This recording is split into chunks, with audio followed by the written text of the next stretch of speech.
Welcome back to redheart.com as well as the Crochet Crowd. I'm your host Mikey, and in today's tutorial I'm going to show you how to operate sachet to make the most incredible shawls you've ever seen. They flow, they're light, they're easy. It took me about 4 hours to make one. You can do any sachet. For example, this is the boho, this is the new yarn, and you can see it's really quite fabulous. You can see the color is trending. You see the beautiful ribbons happening at the bottom of the sachet, and this is Sashay Mini for kids, and you can see it works out.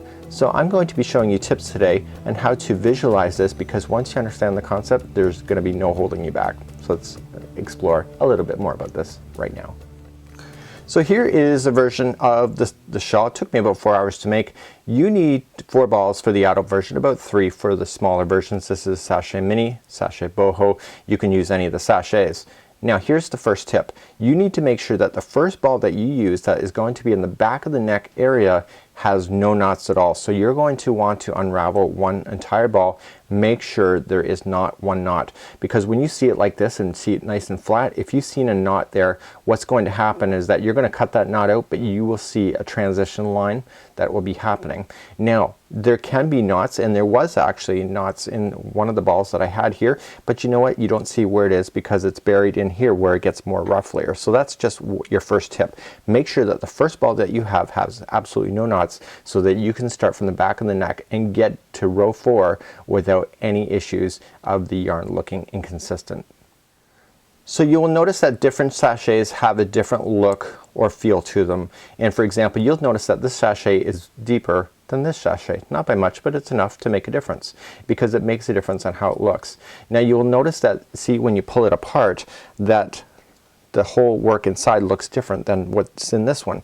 The only difference is that you got to be consistent. So if you're going to jump over some loops, and you're always going to jump over the same, you just got to make sure you do the same thing on either one. So if your sachet is not looking like this or like this, you need to make up your own rules, and you will come up with a concept that will really work for you. So when I know I feel like I'm in Crusaders once again. I got awards for this, so it can't be that bad for a learning tool. So here is a rough cut of my sachet, and I really want to explain this to you, and there's really no better way to do it. I've already filmed this once before. I was not happy with it because I never learned nothing in the whole video too. I was so confused. Figured you're going to be as well. So I cut out this, I put it to a piece of paper, and basically you'll see that the sachet is like a mesh, right? And so on the top you're going to want to skip over every other loop when you're going to work with it from rows 1 through 6. There's 8 rows. So 1 through 6 you're going to always skip over. The reason why I'm having you do that is that every time you skip over like this, it causes an extra loop at the bottom to happen. So for example, if I go here, and when I'm going to fasten up the next one up here, and I'm skipping over the next one, it's going to cause it to double. So basically when you're working on this, and here's my next diagram, this is how it looks. We're going to come along, okay, and then we're going to sweep underneath. So see how we come around, and then we're going to start grabbing it by the stitches here and then we're going to come back around. But here's my best diagram of all. I love this. So here is exactly what's happening. So we're going to start off in the middle, and because we're jumping every other row or every other loop in the top, what's happening is that the base of it is going to get much bigger.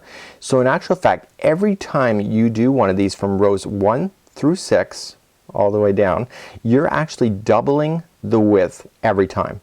So this becomes double, double, double, double as you do it.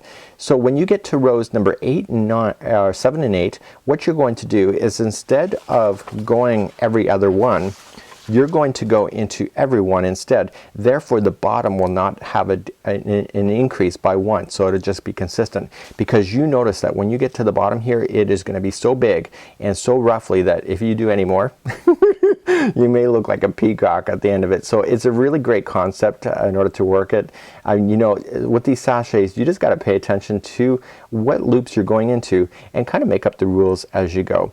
So the whole key element in this whole particular project is understanding how that you do it when you go all the way around. So your sachet, when you really truly look at it, when one side of this row is going to have this coming down, the other side will not, and then basically it's just a matter of just going back and forth, and it's just really easy. So why don't we give this a try and see what you think. So to start with, I should unravel this first so that I can inspect my ball here to make sure that there's no knots. You do not want knots in rows 1 through 4. So let's open it up and we're just going to start. This is how easy it is. I'm gonna use a size E, a 3.5mm crochet hook today. Now you should know it doesn't really matter the size of the crochet hook because it's the actual loop that generates the gauge of this. So let's begin to get started. We need to figure out what we're going to do with this nasty edge right here, and all we just need to do is just roll it in 3 times. So there is the top first loop that's complete. This loop is obviously cut, so we're just gonna roll it to match the second loop like so. And then we're gonna roll it one more time and get the third loop. Okay, and we're going to come in from the front, okay, into the all 3 loops. So now what we're just going to do from the back to the front, we want to collect 6. Let's collect 6. So this would be 7 once it's on there. So we go 1, 2, 3, 4, 5, and 6. Well, how hard's that? So because I have a comfort grip, it's gonna go down a little bit. Don't worry about it. We're only doing this for this particular row. So now what we're going to do from the front to the back, we're gonna grab the next one, which will be your number 7th really, and you're just going to pull through everything like so. Okay, so what basically we've just done is see how this is already starting to ruffle. This is how this shawl works, is that you're creating these ruffles in the bottom. We want to do that one more time. So from the back to the front we want to do 6. So 1, 2, 3, 4, 5, and 6. And from the front to the back we go to the next one. Just position everything in your hands and pull through everything like this. And so now this is row 1 complete. So you can see now that you have kind of 2 stitches at the top, but look at all of this ruffle. So you can actually see that the sweeping around that it does is going to be really amazing. So how do we get from this row to the next? We'll solve that in just a moment. So I'm pulling out my fancy arts and crafts here, and this is just this is a great way to do it. I can't do this without laughing. I don't know why. So anyway, I've collected all my loops on the top. There's actually only going to be 2 here, but this is just a great way. So what we're going to do here is that we are probably right about here, and all we're just going to do now is that we need to extend down and to go into the next layer. So in actual fact we're gonna cause this to naturally turn around, and then this edge then is going to be working along this edge right here. So that's the easiest way to explain it to you. Now let me see if I can show you and see if it makes any sense.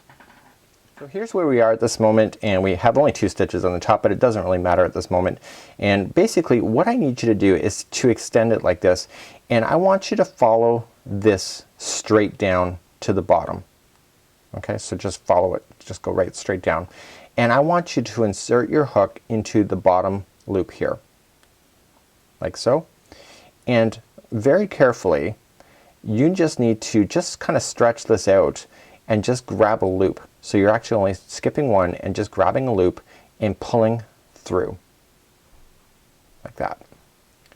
And I bet you're really confused at this point, but now I want you to grab the bottom piece and we're going to start working along the bottom piece like so. So you can see that this loop is just pulled through this bottom. We've actually just turned the corner, and maybe I should show that one more time. So I'm just gonna pull it gently.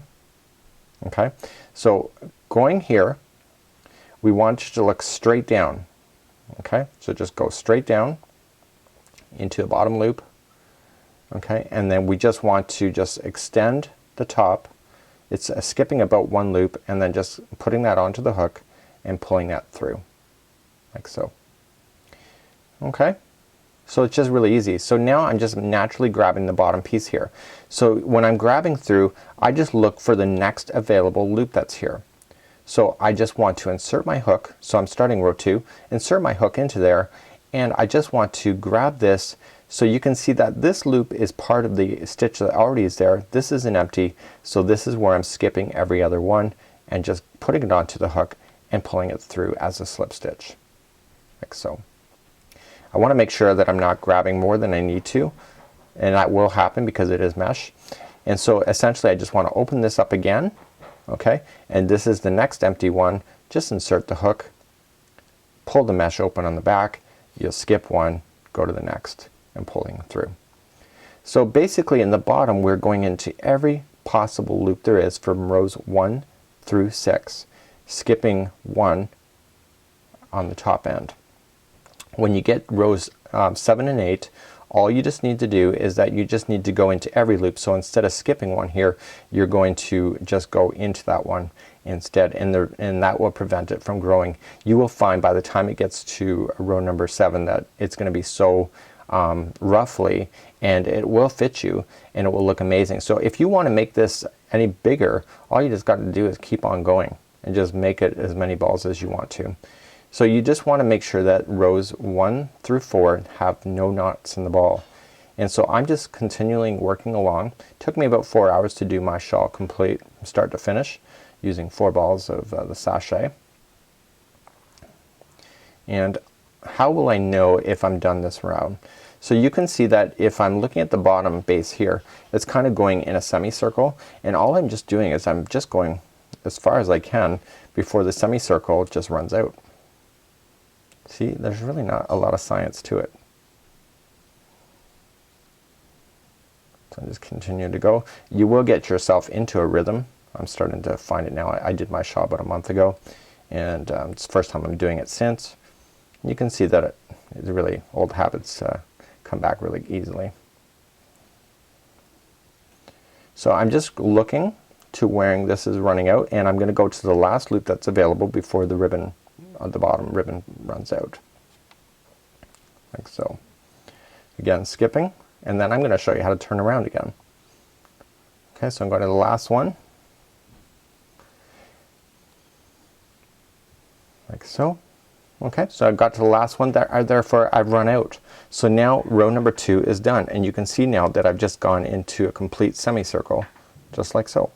So it looks actually really quite decent when you're playing with this. And let's turn around again. I'm going to show you that one more time.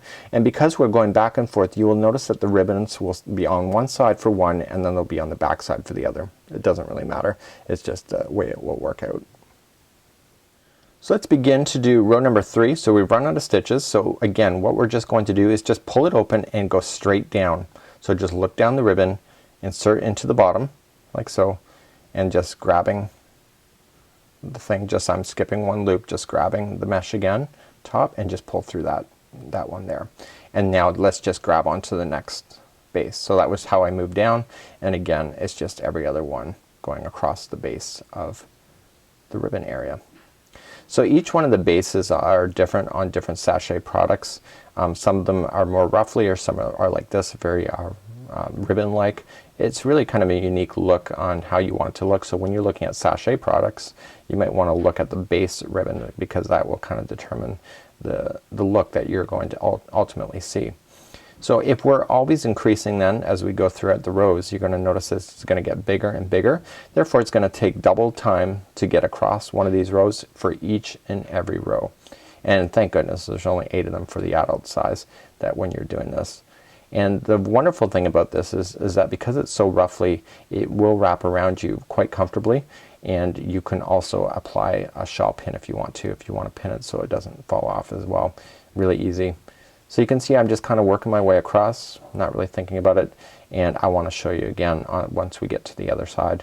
I'm going to do the remainder off camera, and then I'll show you how to turn around once again. So I want to show you how to turn around again, and basically when you pull it open, eventually you're going to run out of this ribbon, because the ribbon is actually going to extend into the next level above. Okay, so it's just a really kind of an easy kind of concept to work with. So you're just going to want to continue along this ribbon till you feel that it's gone far enough. So you can actually, if you go too far, you're going to end up in the next row higher than what you'd want to. So I would just do it, so remember how we kind of extended and went straight down? We want to continue the same effect that when we're doing that. So I'm just kind of opening it up, and I think that I've gone enough. Do you see how if it just looks like it's enough. So if you just pull it open like this, do you see that? So now I'm ready to turn and go down the next row. So let's start the next row, and again we just look for the base, so just go straight down like this, look for the next one in, and then grab it and pull through, and then we start on this ribbon going again across. So again, it's very easy. So what happens if you have a knot in the ball after you do the first one completely? It's very easy. Remember how I showed you how we rolled in the very beginning? You're gonna want to roll the end and also the beginning of, cut out the knot obviously, but you just have to roll the beginning and the end, and you'll just want to make sure that you crochet them two together, and what's gonna happen is that you're never gonna see it. It's actually really amazing because it's gonna have such generous ruffle. It's not something that's really gonna even concern you at that point as well. So hopefully this will give you a great idea to be able to do sachet shawls. You can do this with any of the versions of shawls or any versions of sachet. You just gotta be consistent of where you're grabbing the hook and where you're going when it comes down to the base of your sachet. Until next time, I'm Mikey on behalf of redheart.com as well as the Crochet Crowd, and we'll see you.